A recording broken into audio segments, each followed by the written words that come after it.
مرحبا بكم اعزائي المستمعين من جديد من مباشره من الملتقى الدولي للفلاحه في نسخته التاسعه برعايه صاحب الجلاله الله من مباشره معكم دائما من العاصمه الاسماعيليه. كنرحب بالضيوف ديالنا الكرام اللي كيحضروا معنا السي خاروسي اللي هو رئيس التعاونيه البروكه من الاستكمال. كذلك حاضر معنا السي ما عرفتش الاسم ديالو ولكن انا نعرف الاسم ديالو، رئيس الجمعيه المغربيه لعشاق الحمام باليوسفيه.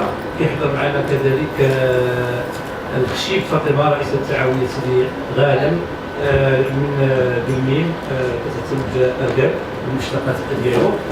كيحضر مع السي ابراهيم دياي.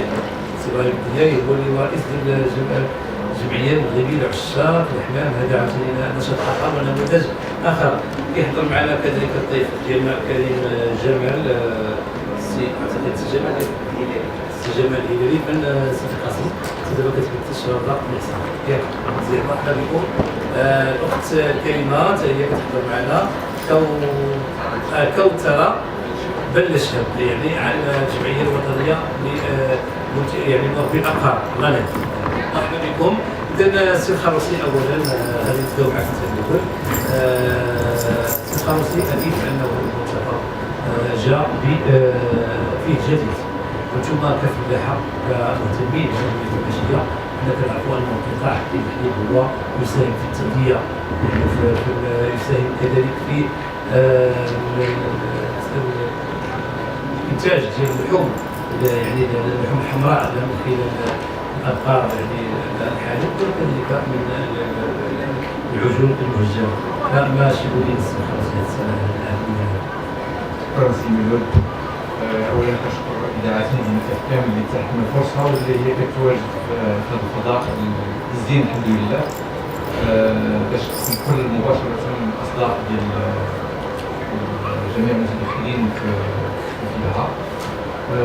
فبالطبع هذه السنه هي سنه متميزه بامتياز بالنسبه للتنظيم، بالنسبه للفضاءات اللي هي جهزت كل ما يمكن نقولوه بكلمه، وخصوصا الفضاء اللي انا كنساهم فيه وكنشارك فيه كتعاون بروكوس كجمعيه وطنيه لمربى الابقار وكجمعيه وطنيه لمنتجي اللحوم الحمراء، هو قطاع تربيه المجلس.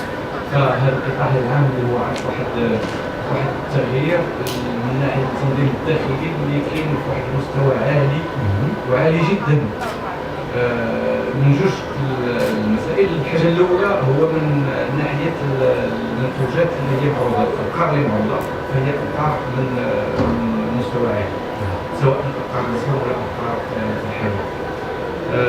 فيما يخص الفضاء يعني جناح، فهو تهيئ بطريقه احترافيه اللي مكنت سواء الزائر باش يقدر يشوف الافكار ويتسالى ويشاهد داكشي على راحته، وحتى الافكار الفضاء ديالنا توجد باش تكون في راحه. والفضاء هو يعني غير فيه الهواء اللي ممكن حتى الافكار ما تكونش واحد الضغط، واش عندها واحد الستريس يعني عندها واحد الستريس. فغير سبيل باش نعطي المعلومات للاخوان المستمعين، فهاد السنه كتشارك فيما يخص الابقار، فعندنا تقريبا عندنا بالضبط 101 ديال الابقار الحليب، وعندنا 90 ديال الابقار اللحوم، وهذه جميع الاصناف فيما يخص الحليب، اصناف الهولشتاين، اصناف ديكبي، اصناف المونبيليار، وكذلك فيما يخص اللحوم فجميع المنتوجات التهجين الصناعي، سواء بلو بلون بيلج الابيض البلجيكي، سواء شارولي او ليموزان، جميع المنتوجات. فالحمد لله هذه السنه هي سنه متميزه وامتياز. طبعا كنشكر الناس اللي سهروا الساهرين بخصوص على هذا التنظيم اللي عطانا واحد الفرصه، وهذه بشهاده ديال الاخوان اللي كنتلاقاهم ديال دول الخارج، سواء الافريقيه ولا الاوروبيه بالخصوص، اللي هما دي بارتنير اللي مساهمين معنا. فواحد النقطة أخرى ومن بعد نعرض كلمات ميلود، فهو لو رينغ هو الحلبة اللي غادي يكون فيها انتقاء أحسن الأبقار، فهذه من أحسن الحلبات اللي كاينة على الصعيد الدولي. أظن بأنها الحلبة اللي كيكون في الدول الخليج سواء في لوزان ولا في هانوفر في ألمانيا، فهذه الحلبة فهي حلبة من المستوى العالي جدا. فأنا كنهني جميع الساهرين على هذا التنظيم، وبالطبع كنشكر هذه الاذاعات بالخصوص مدينه اف ام اللي هي كتتيح فرصه باش هاد الاخبار نوصلوها حنا للكسابه ديالنا ونوصلوها حتى للزوار، لان هذا فضاء كبير وهذا فضاء كنشوفوه حنا هنا، ولكن كاين ناس كيسمعونا خارج. فشكرا سي ميلود، والكلمه نردوها لك. شكرا سي الخاوسي على هذا الاتصالات اللي كانت حول هذا الملتقى الدولي في المسألة ديال التسبيحة. وغادي ننتقلوا دابا على الضيف ديالنا كريمه تشد الخشيب فاطمه واللي هي رئيسه التعاونيه ديال سيدي القاسم. اعزائي المستمعين، هذه الجمله هي السريعه اللي غادي نديروها من سليمان ولا في سليمان، وغادي نمشيو دابا لجنوب الصحراء بالمياه. تفضل غادي تحكي لنا على التعاونيه ديالك، شحال عدد المقالات ديالكم، التجربه ديالها؟ التجربه ديالنا. السلام عليكم. السلام. حنا نوصلوا الرساله ديالنا ونمنعوا الظروف اللي بغينا منها. يعني كاين ما تقولش كاين ازمات التعاونيه تحتاج المساعده، باش كاين الناس ديال كريمين عاشوا كنشكروا بزاف بزاف بزاف ويوقفوا معنا ويعطونا الفرص، فهمت؟ يعني اش نقول لك، دابا انت هنا متواجده شنو جبتي معك دابا؟ زيت اركان سواسيك وزيت الاكل زيت الغنم. هادشي كتبيعيه هنايا الزوار، يعني شكون اللي الاطار اللي جيتي فيه، شكون اللي عرفك باش جيتي لهاد المنطقه؟ الفلاحه. هما اللي جابوك؟ نعم ما خلصتي حتى شي ديال سيدي كنشكرهم. هذه مساعدة كبيرة كتقدمها لكم وزارة الفلاحة باش كتعاونوا تزينوا الزوج ديال البنات. الزوج وكذلك اصلا ديال العيالات اللي ما عارفينش كانوا عايشين منهم ما باقيينش الحكوميات والظروف ديال التعسير بزاف اغلبيه، ولكن الحمد لله فتح لنا الفرص. فتح لنا الفرص الحمد لله. انا بدا نبدا الكماني يعني الحمد لله وصلنا فتح لنا فرص صحيه، فهمت؟ وكيكمل قلت شكون الناس ديال الجهه كتفوجوا شويه، كنفوجوا تعرفنا من الناس وفعلا الحمد لله. وكاين إقبال، كاين الجوده، نعم الحمد لله. واخا كنطلبوا من المسؤولين نزيدوا مازال نزيدوا من الجوده. واش كنتي تسحب الدعم هذوك تفضل حتى كنتي تسحب الدعم؟ هادشي اللي كاين ما كاينش. دابا غادي ننتقلوا عند السي العكوبي اللي هو هذا السي الفرنسي باش تعرفوا. السي العكوبي هو الشيخ الفاهم معنا واستاذ خبير في اللغه الفرنسيه، وهو دابا غادي نسمعوه اش غادي يجاوب الاستاذه فاطمه الخشيب. جات باش تفوج، غادي نشوف العكوبي اش غيدير لها.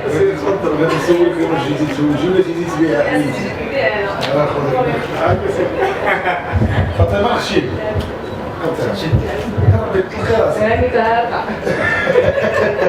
واش امن وكتصغبي انت ولا كتمشي جاهز؟ لا كتصايب. كيف ديري التصايب؟ ديريها كيف ديري التصايب؟ حنا لا حياه كنديرو كل من نيت كنصايبو الدار كتكليا ندير الفلوس وزيت اركان ولا صلحه. بيني وبينك شحال مزيان بعدا؟ واحد ليله بالعصر. إذا فاطمة الخشيب وخوتي اللي جالسين معنا بعدا نهار كبير هذا، عندكم واحد المحاجي غتفكوها لنا نتوما إن شاء الله، وعندكم واحد الكلمات سحرية غتقولوهم لنا نتوما، ودائما سي ميلود الخضر كيجيب لنا الوجوه البشوشة بحالو، وفاطمة الخشيب ما عرف فين شتك. إذا قال لك سيدي واحد الحاجية غتسمعوها دابا هي الأولى نبداو بها، حاجتك على اللي اسمها الكاف بنت الكاف، ما عندها جنين ما وصى عليها النبي ما صنعوها يدين، هي عاود واش اسمها مزيان. حاجتكم على اللي اسمها الكاف بنت الكاف ما عندها جنين ما وصى عليها النبي ما صنعوها يدين، هياش؟ ما عرفتهاش. غتعرفيها ان شاء الله، غتعرفيها سهله معروفه، كل نهار كتكون. اللي ما جاوبش غيدي على بعض ماشي معايا على نعم ما قلتي لا اللي اسمها الكاف بنت الكاف ما عندها جنين ما وصى عليها النبي ما صنعوها يدين، هياش؟ نعم؟ الكلمة الراجل هو الكلمة الراجل هو سلمك عندك المرأة كلمة حتى المرأة كلمة الراجل هو الكلمه حتى المرأة والمراه هي الكلمه الكلمه هي المراه الراجل ما عنده كلمه صافي اختي ليغاليتي دابا لحد الان باقي ما جاوب لي حتى واحد تفكر السيدي قاسم كاين الجواب سيدي قاسم؟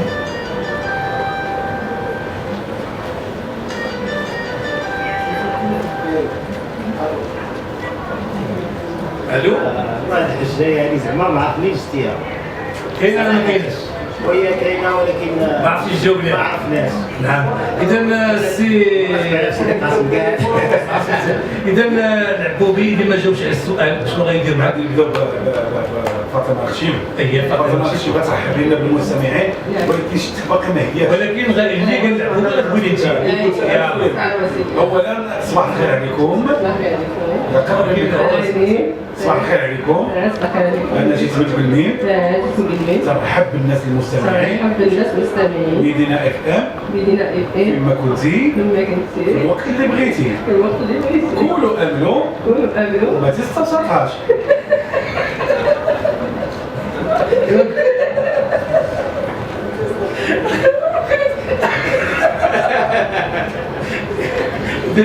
سيدي قاسم تحياتي صباح الخير صباح النور لا اللي قلتها نقولها خويا ما تزيدش من راسك كده صباح الخير صباح الخير صباح الخير مستمعين ومستمعات مدينة اف ام صباح الخير مستمعين ومستمعات مدينة اف ام مدينة اف ام فيما كنتي مدينة اف ام فيما كنت والوقت اللي بغيتي والوقت اللي بغيتي انا جيت عندكم انا جيت عندكم باش نقول لكم باش نقول لكم ما تستبسطهاش ما تستبطاساش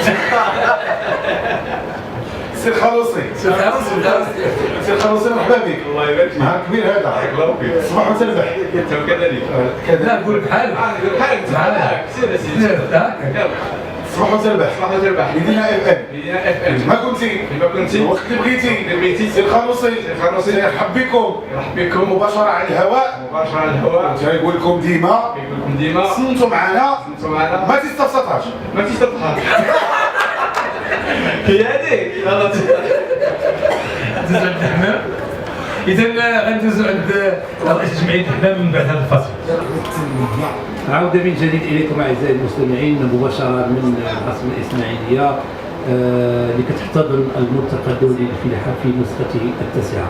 اذا الحضور متميز اليوم سيعبوا هما كنساء قرويات شباب طلبه مهندسين زراعيين فلاحه وكذلك المجتمع المدني من خلال الضيوف اللي كيحضروا معنا. اذا غادي نخلي بعد الاستاذ العبوبي عنده لونتروتيان عنده واحد امتحان غيقدموا الاخت كوثره اللي هي موثقه ديال الراغب الجمعيه الوطنيه لمربي الابقار.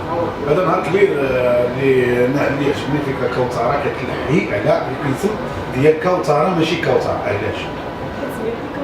كوثر ما قلتي لنا ما تغلطوش كوثره لا فاك وي كوثره كوثرة كوثره اذا كوثره مرحبا بك شكرا اول حاجه مرحبا بك وهذا الشيء تيشرفنا ان يكونوا شابات بحالك تيكونوا على راس جمعيه او وداديه شيء مزيان. انا دابا نبقى عاقل على كوثره كوثرة اذا كوثره لاباس عليك الحمد لله غادي نبداو. صباح الخير صباح النور صباح الخير هاكوك صباح الخير مستمعينا ومستمعاتنا. صباح الخير مستمعينا ومستمعاتنا. انا بنتي اللي كاتبه داك الشيء ناقلاه. والله ما كتبه والو. مستمعينا مدينه اف ام مستمعينا مدينة اف ام مدينه اف ام فيما كنتي الوقت اللي بغيتي. مدينة اف ام فيما كنتي والوقت اللي ما بغيتي. تنساوش ديما تكونوا مع الفلاح. ما تنساوش ديما تكونوا مع الفلاح. مع الفلاح غتستافدوا دائما كاين استشارات مع الفلاح دائما غتستافدوا دائما كاين استشارات. وكونوا هانيين الا قلنا لكم ما تستبسطهاش. وكونوا هانيين الا قلنا لكم ما تستبسطهاش. يا سلام عليك تبارك الله عليك. شكرا. سي ابراهيم السلام عليكم. تنشكر مدينة اف ام على الاستضافة وتنشكر بدوري السي ميلود والسي العبوبي الجلسة الحميمية اللي حنا برفقتهم في الملتقى الدولي للفلاحة والكناس. وهذه الإذاعة مدينة اف ام تنعتبرها من الإذاعات القريبة للقلوب ديال المغاربة بشكل عام والناس الفلاحة بشكل خاص. وحنا كجمعية المغربية لعشاق الحمام باليوسفية استضافة ديالنا في الدورة الثانية اللي تنحضروا فيها الملتقى الدولي للفلاحة بالكناس تنعرضوا هنايا رواق خاص حمام الزينه وحمام الزاجل. وهذه الهوايه اللي بغينا نعرفوا بها وبغينا تبان الوجود، لان تنمثلوا تقريبا فوق 150 جمعيه في المغرب اللي تخدم في هذا المجال. وكاينين الحمد لله عرضنا العام الماضي، وهذا العام كاين واحد الاضافه اننا تنقدموا ابطال المغرب في حمام الزينه، ابطال 2013 و2014 اللي حصلوا على المراتب الاولى. ومن اجمل الحمام اللي تلقى في البطوله اللي تقامت في مدينه اليوسفيه يوم 16 ابريل 2014 تحت اشراف تحكيم دولي، واللي كان في الحضور ديالها تقريبا شي 17 مدينه اللي حضرت من المغرب كامل. والحمد لله بغينا نبرزوا هاد الابطال يجيو ونعرفوا بهذه الهوايه ونعطوا واحد الاضافه للمعرض الدولي ونخلقوا واحد الفضاء شرفي. شكرا سي ابراهيم، غنخليك مع سي عبوبي. واش هذا الحمام ما تيستفسطلاش؟ ما تيستطيع. مرحبا سيدي. بدا تبارك الله عليك هادشي جميل جدا. ونسولك واحد السؤال، شي حمامه شي اختراع ربات دابا هذا الحمام الزاجل هو الفواياجور مثلا شي اختراع شي حمامه ربات ما بغاش ترجعك معقوله كاين تيطراو شحال من حمامه ربات بالعاده ضروري ملي تزكوي. واش درتي لها باش هربت؟ قلتي لها ما تستبسطهاش. اي اش قلتي لها؟ ما تستبسطهاش. تحيه لك خويا ابراهيم، تبارك الله عليك. غادي ننتقلوا على الضيف ديالنا الكريم، غادي نمشيو للشرده بن حسن، وغادي نسولوا كذلك السي جمال. سي جمال، عرفنا بالنشاط اللي كتقوموا به نتوما هنايا.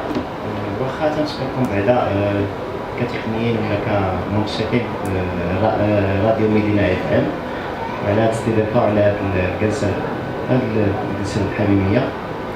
عبد الربي جمال الهلالي رئيس تعاونيه هلال الخير اقليم سيدي قاسم قياده سقوطه جماعه سلفات. جينا لهذا المعرض الدولي لعرض المنتوجات ديالنا كتعاونيه. تأسست التعاونيه في 2011 استفدنا من بعد في 2012 من اطار المبادره الوطنيه التنميه البشريه، وانتجنا في 2013 ودابا الحمد لله ولو انها حديثه العهد تعاونيه ولكن نشيطه بالاعضاء اللي فيها كاملين الشباب كلهم في العزيمه باش ان شاء الله اراده قويه اللي غادي تنديروا داكشي ديال تربيه النحل، حيت درنا تكوين في المعهد الملكي ديال التقنيه المتخصصه في تربيه المواشي بالقنيطره. والحمد لله هذا ساعدنا علاش من حكم المنطقه ديالنا، حيت كنوفروا على جبل سميتو جبل سلفات فيه كاع المؤهلات الطبيعيه. بحال مثلا ولينا داكشي علاش يعني تساعدنا في القضيه ديال تربيه النحل. ومن بعد نصحونا الناس ديال الفلاحه والناس ديال الاوفيس باش علاش اللي ما نوعوش سميتو الانتاج ديالو.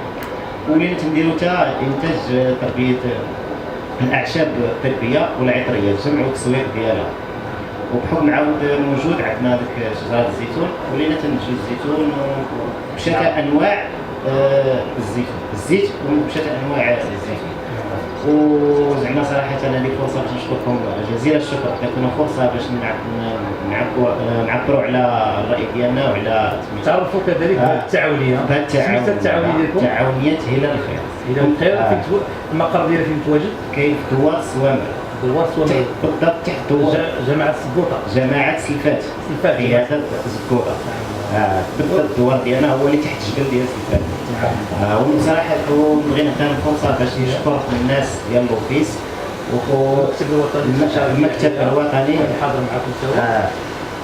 وكاين بغيت نشكر عاوتاني الوزاره يعني الجهه، والان وخصوصا واحد الشخص محتاج بوعزه نبغي نقول ليه راك نصاب يكون يا ريت يكونوا كاع الاطر الفلاحيه بحالك. ديروا شي استنساخ، بغيت يديروا استنساخ يا ريت يكثروا منه شكرا لك العبوا وسميتو حتى المنتخبين ديما صراحه شنا السلطه اي ورقه في الاداره عاونونا، حيت يعني في ظرف عامين يعني صراحه كذلك انتم الاراده ديالكم كتساهم في هذا الشيء.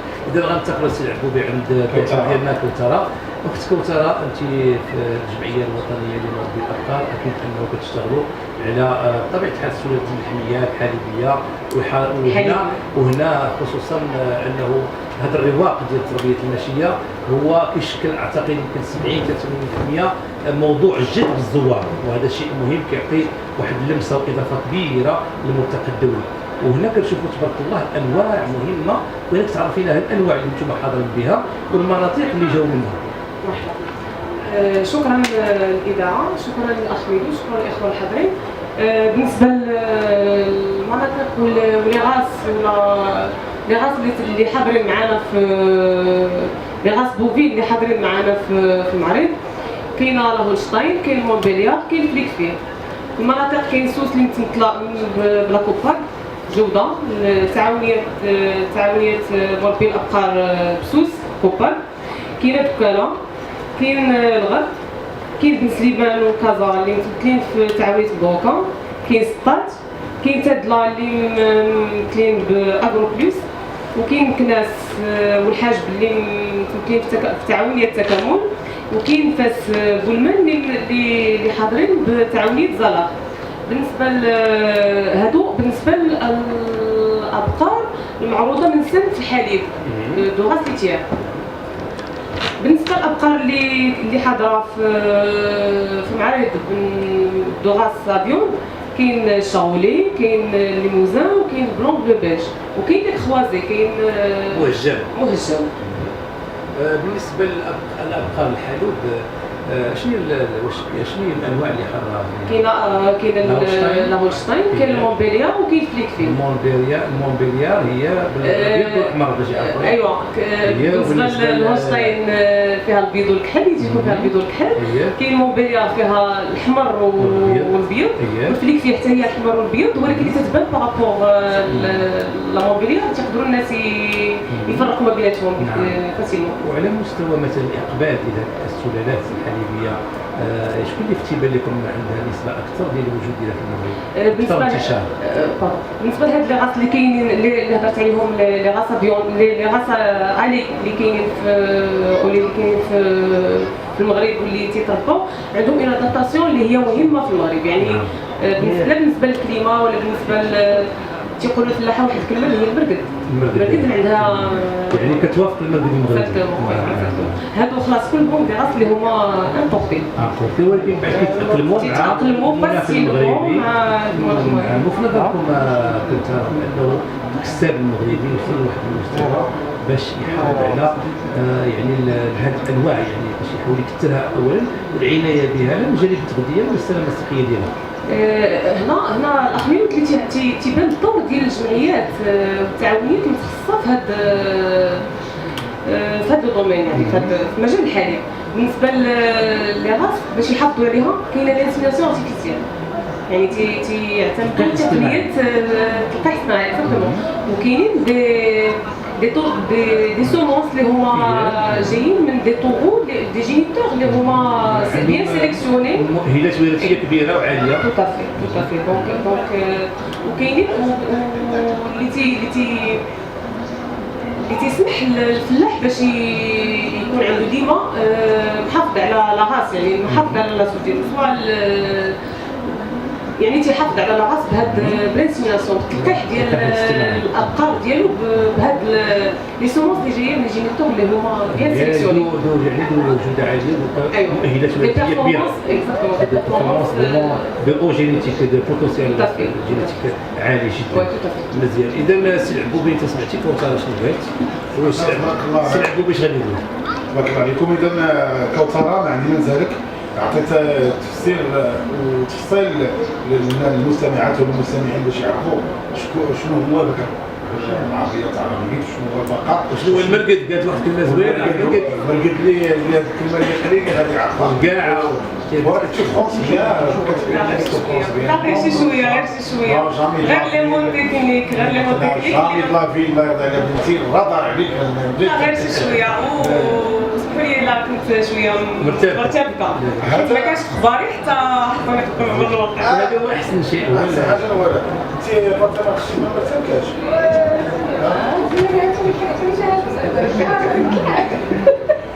إذا مستمعاتنا ومستمعينا الكرام، دائما نتمنى لكم يوم سعيد جدا، خصوصا الزوار المعرض اللي تيجيونا مباشره على الهواء. وكنقول لكم احنا هنا راهنا الاشاره للاستشاره، وطبعا نكونوا ناشطين ضاحكين وتجاوبونا على نصف الامثله الشعبيه اللي كنطرحوا او المحاجيات. اذا عندنا محاجيه باقي ما جاوبنا عليها حتى واحد السيميلود اللي كتقول حاجيتك على اللي اسمها الكاف بالكتاب ما عندهاش دين، ما وصى عليها النبي وما صنعوها الدين. هياش لحد الان باقي ما عرفت حتى شي واحد، وهي معروفه بزاف وتتداول يوميا. سي ابراهيم عرفتي هاد الجايه؟ سي ابراهيم شنو بالك؟ الكاف ما عرفتهاش. الكاف بالسكاف ما عرفتيهاش؟ كوثره عرفتي هاد الجايه؟ بصراحه انا ما سمعتش. نعاود نقول لك ما كاين مشكل. قال لك حاجيتك على اللي اسمها الكاف بالكتاب ما عندهاش دين، ما وصى عليها النبي ما صنعوها الدين، معروفه بزاف وكتداول يوميا وللاسف. انا قراتكم تتداول يوميا للاسف. هي معروفه كتداول يوميا، كنلقاوها عند الصغير، عند راجل كبير، عند المراه، عند الراجل. كاين بعض المرات تضطر تخليك تقولها كل لا ماشي هي، ما هياش ما هياش. اذا انت كول افتح كل اللي لقيتي الا كان فيك الجوع كول انت كول. هو جاب سيدي قاسم خصو ياكل الكفته. ماشي عرفت الى سيدي قاسم كذلك. غادي نمشيو عند لاله فاطمه. هي دابا غادي نسولوها دابا على الشجره ديال الاركان. الشجره ديال الاركان اللي هي شجره فعلا مباركه والحمد لله كيتميز بها المغرب. واش انتم اختي فاطمه هذه القيمه واش كتهمكم فقط داك الزيت اللي كتخرجوا من ديك الشجره، ولا خصكم تحافظوا على هذه الشجره؟ لا كيعمل بالعكس طبيعي الشجره اييه يعني بحسب المهم تفضلوا على الناس المسؤولين. انا كنطلب من المسؤولين تفضلوا على شجره الاركان ان هي منتجات المغرب. ولكن انتم لا خصكم تحافظوا عليها، حنا انتم موجودين تما المسؤوله في الاداره. كيفاش غادي حنا دابا هاد السنه كنوصلوا الناس المسؤولين على الغابه، والمهم المسؤوليه ديال خصكم ما تخليوش الماء يزيدوا عليها؟ بالعكس حنا كنا في البلاد ايه كاين الماس وكاين الجمال الحمد لله، وكاين الاركان وكاين الخير. انا متاركان من 7 سنين كنخدم اركان. انا بحال كل شهور كندير لك اوردر صافي ملي كيحيدوا داك الكياس ديالنا كنجمعوه، وديك السيره حتى هي كتستافد من داك كتاكل من داك الربيع ديالها، كتاكل من داك الربيع، كتاكل من داك الاركان اللي خلف. لان الفلاح كيستغل الكسيبه ديالو وفي نفس الوقت كيستغل المنتوجات ديال الاركان. وحنا اللي كنا في البلاد يعني اركان هو التسويق ديالنا، يعني شوفي هو الاكل ديالنا، وهو باش كناكلو الماشي ديالنا، وهو باش كنطيبو. يعني فين هو المشكل؟ دابا اركان فاش كتاخذوه دابا حاليا كاين اركان الماكله وكاين اركان التجميل. ديال التجميل نعم، تكلمي لنا على الطرق ديال التحضير. انا حاليا في البلديه، حاليا كنطلب الناس المسؤولين يطوروا لنا المشروع ديالنا ويولي عصري باش المنتوج ديالنا يمشيو بعيد. نعم، حتى انا كنت في البلديه شنو كتطلبوا باش تمشيو للانتاج العصري؟ مثلا انا دابا مشيت دخلت عند الناس المسؤولين على الجوده، قال لي خاصك ديري الماتيريال يعني ماشي يحطوا العصري حاجه بسيطه ماشي كنطلبوا الدعم بالضبط. عاوتاني ربع الدعم. باش ما نشوفش هادشي ماشي حاجه صعيبه. كنطلبوا من الناس المسؤولين يعني كما قلت القيمه ديال الاركان راكم عارفينها، فهمت؟ كنطلبوا من الناس يشوفوا نجي التعاونيات بصفه عامه، العيالات الباديه بصفه عامه حتى هما ويشوفوا الناس يعني مثلا نحاربوا الناس يديروا لهم حربات اميه، والناس كاينين العيالات اللي باغيين يخدموا. انا كنهضر لك على الواقعيات، ولكن الحمد لله التجربه عندي فطرت التجربه عطاتها لي ديال الناس وقفوا معايا الله يجزيهم بخير. قلمي جيت انا ندير تعاوني ما عارفه حتى حاجه، نهضر بالواقع ما عارفه حتى حاجه. هاد الزمره ديالي كنسول، ولكن لقيت المساعده من الناس المسؤولين ديال الجهات كلهم كنشكرهم بزاف. يعني كنشكر الله اللي جاوبوا سميتو بزاف. الا كان ممكن يكون واحد سميتو ما كنسميش شحال. نعم، فهمت؟ والحمد لله حاجه وحده اللي خاصها كما قلت لك نطوروا المنتوجات ديالنا ماشي غير بوحدي. كنهضر على التعاون بصفه عامه، كنهضروا على العيالات الباديه، كنهضروا على الارملات، كنهضروا على المطلقات، كنهضروا على بزاف د الحوايج بزاف د الرئاسات اللي خصنا نوصلوهم واخا هذا الموضوع. كنهضروا على التسويق التعاونات، كنطلبهم يديروا اتحاد في البيع، فهمت؟ يعني ماشي انا دايره تعاونيه ياك، ولكن الحمد لله بالجوده بلا مبالاش ديالها يجي واحد ماشي هنا مثلا كتبقى كترزق لواحد اخر ولا فهمت. يعني المهم بالنسبه للتعاون في الجمعيات يديروا اتحاد الثمن واحد وجهه وحده وهذا الشيء اللي كنشكروا الاخت بخشي فاطمه على هذه الرساله ديال القويه وكذلك على الحماسه وعلى يعني هذه الاراده القويه السي عبوبي. تنتمنوا كاع النساء القرويات يمشيوا في هذا الجهه. تبارك الله عليها. الملاحظه اللي لاحظت عليها ما قالت هي ما قريتش ولكن الطريقه باش تدخل الرساله تبارك الله عليك ما عندنا نسال شاهده مو شاهده تبارك الله عليك. وان شاء الله نجي ما تعطيهاش شي امتحان قبل ما نختموا لا ماشي الامثله. قولي معايا عبد القادر مول البراكه. عبد القادر مول البراكه. عبد القادر مول البراكه. باب عبد القادر مول البراكه. باب عبد القادر مول البراكه. باب عبد القادر مول البراكه. سمار مدقوق باب براك عبد القادر مول البراكه.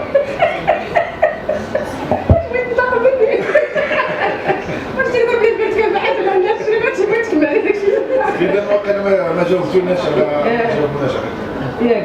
غادي ندوي نمشيو عند كوثر باش كذلك بانه نتكلموا مع كوثر في مجال التنظيمات المهنيه. وحنا كنعرفوا الحمد لله دابا كاين الشباب اللي هما شباب الفلاحي وهناك يعني المنظومه ديال التكوين المهني الفلاحي واللي عرفت التخرج ديال عدد كثير ديال الشباب اللي هما حاملين هاد الدبلومات ديال المتخصصين في المهن الفلاحيه واللي هي اشكاليه من اشكاليه تنميه العالم القروي. والحمد لله اللي هما الولوج الى سوق الشغل سهل بحمل هذه الشواهد. فاش يمكن تقول لنا اخت كوثر؟ شكرا سي ميلود. حنا شبيبه القطاع الفلاحي اللي متمثله في شباب اللي تيخدموا سواء في لونسا لونكا ياك ما نقول شنو هي لونسا سي لوفيس ناسيونال دو سيكوريتي سانيتير دي برودوي اليمونتير. لونكا سي هو المكتب ديال الوطني للاستشارات الفلاحيه. لا سوغيك تشجيع الفرد يعني الشركه الملكيه تشجيع الفرد. لي زيتيديون ديال الطلبه ديال المعاهد الفلاحيه كو سوا لياب اللي هي معهد الحسن الثاني ولا لينا ديال مكناس ولا لي زانستيتيو اللي كاينين في المغرب كامل اغريكول لي زانستيتيو اللي كاينين اغريكول يعني اللي فيهم البيطريين والمهندسين والتقنيين وهذا. احنا تنحاولوا هذو شركه القطاع الفلاحي كنا تنوجدوا هذه واحد 3 اشهر حنا تنوجدوا واحد المؤتمر اللي غادي يكون ان شاء الله في بربر ان شاء الله نهار 11 ماي بقاعه المهدي بالبركه. ومن هذا المنبر نوجه الدعوه لشبيبه القطاع الفلاحي فين ما كانوا يعني لو هما معطلين ولا تلاميذ يعني خريجين ولا يعني اللي هما مازالين تيقراو ولا اللي خدامين في لونسا في لونكا في لا سوغيك في لانوك في لانيب في البي في يعني في لي دي بي في كلشي. الموضوع ديال المؤتمر شنو غادي يكون؟ هو احنا بصراحه مطرقين بزاف ديال المواضيع.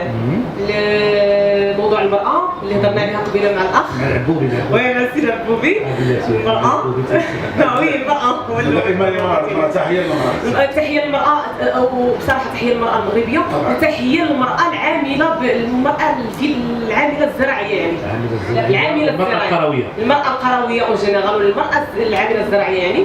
ومواضيع اللي هو موضوع الشباب غنطرقوا موضوع الشباب موضوع التضامن مع الشعوب موضوع التضامن مع الشباب خلاص. والمراه كاين بزاف ديال المواضيع ومن هذا المنبر نوجه الدعوه حتى للناس ديال المدينه ان شاء الله باش يجيو يكونوا معنا بربر ان شاء الله. مرحبا شباب. سي عبوبي نبقاو جوج دقائق نكتبوا البرنامج ديال واحد الحاجه بغيت نجاوبكم على هذا وبغيت نقول لك بان المراه المغربيه عطات واحد اشعاع عالمي من خلال بالبساطه ديالها من خلال الكسكس والحريره المسلمين المغرب اللي كيشبهوا ان المراه المغربيه. نعم وحوايج اخرى دابا مثلا معروفين بزاف ديال الحوايج ولكن اللي معروفين عالميا كتسمع السكسو المغربي اللي كيدير شي مراه غير المراه المغربيه مع احتراماتي للنساء العالم كاملين. تحيه للمراه المغربيه الفلاحيه ومولات الدار والعامله والطبيبه والفنيه والمحاميه وكاع العيالات. اذا قال لك حاجتك على اللي اسمها الكاف والكاف ما عندهاش غير موصى عليها النبي مصنع اليدين هي معروفه كتقال بعض المرات ضراريا ما وصاش عليها النبي ما صنعوهاش اليدين وما عندها والو، هي الكذوب. اذا هاللغز مع عرفتوا يعني لعبوا بالكلمه هذا اللغز. برنامجنا ياتي على نهايته اعزائي المستمعين، لا يسعني الا ان اتقدم بالشكر كل اللي ساهموا معنا: جمال الهلالي، الاخت الخشيب فاطمه، السي الخالصي، كوثره، وكذلك السي جمال، وسي سماح جمال الهلالي، والسي ابراهيم اللي هو جاء من اليوسفيه باش يشارك بالعروض ديال الحمام، سواء الزجاجيل والحمام من اجل الزنا. اذا الشكر موصول لاخراج هذه الحلقه يوسف الباز، وكنشكر كذلك السي عبدوبي رجاء السيد كان في الاذن الصحفي. وهذا اليوم الحضور كيف بكم الموعد غدا ان شاء الله من 9:30 ل 11:30 ومن 12:15 للوحده، فكونوا في الموعد.